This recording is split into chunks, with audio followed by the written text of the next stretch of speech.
Hello everyone, আশা করি তোমরা সবাই খুব ভালো আছো আর আমিও খুব ভালো আছি।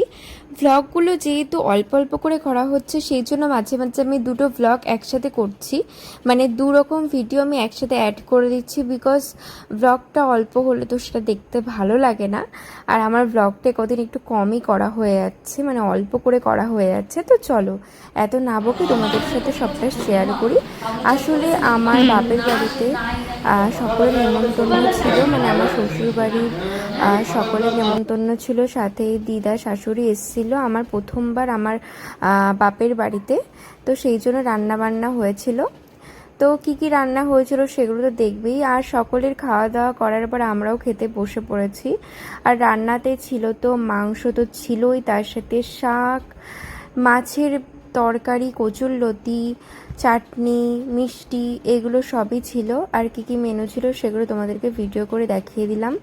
ডাল ছিল, টক ডাল ছিল, আলু ভাজা ছিল।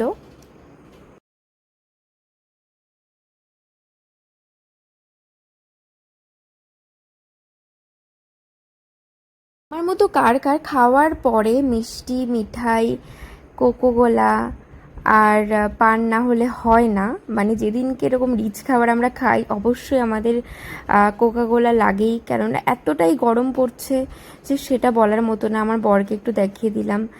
আর এই একটা, এটা মুরগির মাংস হয়েছিল, বাট সিটি দিতে হয়েছিল কারণ এটা অন্য টাইপের মুরগি, একটু শক্ত টাইপের ছিল। তো যাই হোক, এই যে পান আর কোকাকোলা খেয়ে আজকের দিনটা সমাপ্ত করলাম।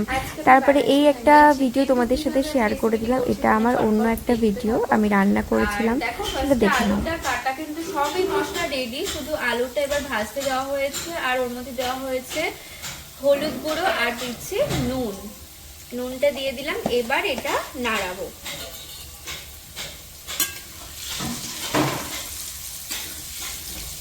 ভালো করে লাল লাল করে ভেজে নিতে হবে। এরকম ভাবে ভেজে তুলে নেব।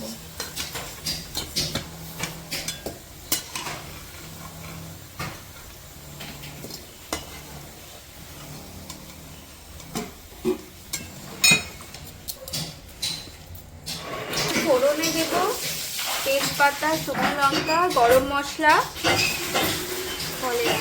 বন্ধ করো। এবার এই ফোড়নের মধ্যে দেব এইগুলো।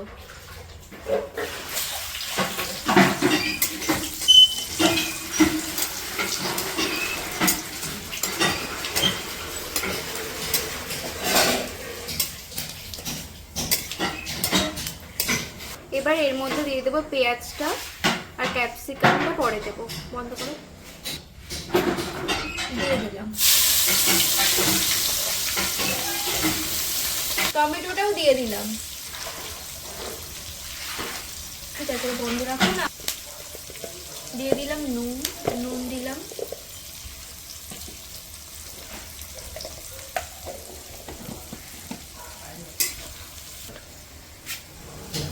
আগে থেকে করে রাখা রসুন, আদা, জিরে, ধনে গুঁড়ো করা, আর তার সাথে রয়েছে কাঁচা লঙ্কা, শুকনো লঙ্কা আর মরিচ, এইগুলোই। আর একটু পেঁয়াজ দিয়েছিলাম।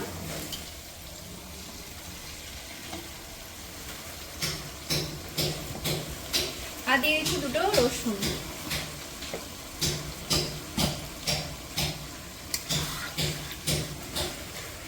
এখান থেকে জলটা দিয়ে দিলাম।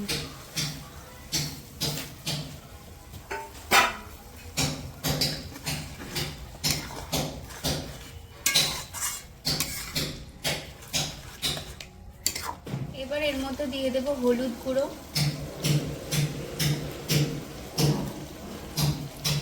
যেহেতু আগে দিয়েছিলাম সেই জন্য একটু কম করেই দেবো এখন। যদি বেশি বার লবণ হয়ে যায় তখন সমস্যা।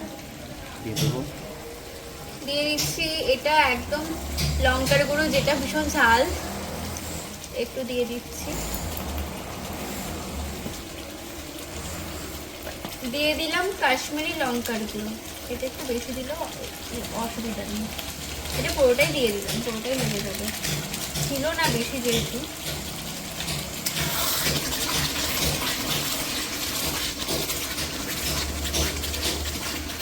মশলাগুলো কমপ্লিট। দেখো কি সুন্দর তেল বেরিয়ে গেছে, কালারটা কিন্তু সেই এসছে।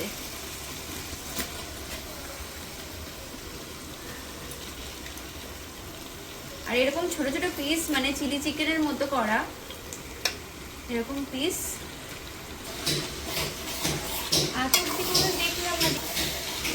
এবার মাংস কষাতে থাকবো, আর এর মধ্যে দিয়ে দিলাম আলুটুকুও দিয়ে দিলাম, যেহেতু ছোট তেলি সিদ্ধ হয়ে যাবে। আলুটুকু দিয়ে একসাথে কষাবো।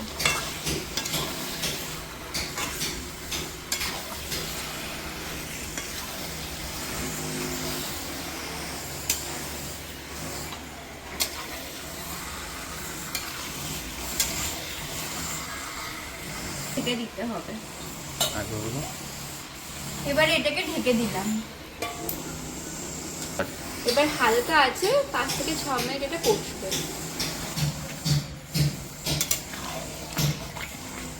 দেখো গাইস, মাংসের জল বেরিয়েছে, এই মাংসটা রান্না হবে, এই জলেই মাংসটা রান্না হবে। ক্যাপসিকাম ব্যাস, এখন নাড়াবো।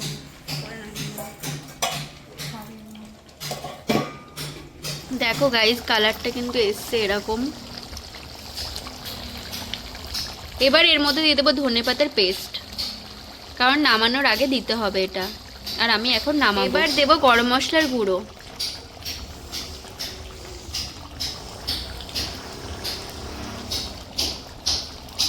ব্যাস গরম মশলার গুঁড়ো দিয়ে দিলাম।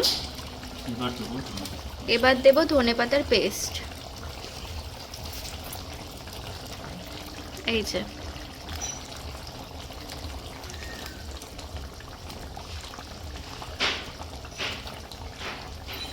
এবার নাড়িয়ে নেব।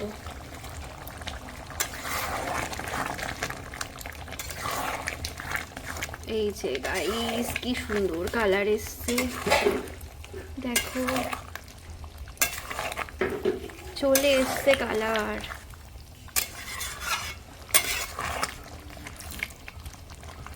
এবার একটু ঢেকে দেবো, ঢেকে দিলেই আর 3 মিনিট পরে নামিয়ে নেব, তারপরে কমপ্লিট হয়ে যাবে। তো গাইস, পুরো কষানো কিন্তু হয়ে গেছে, লাল লাল দেখো ইয়ে বেরিয়ে গেছে তেলটা। এবার কিন্তু নামিয়ে নেব।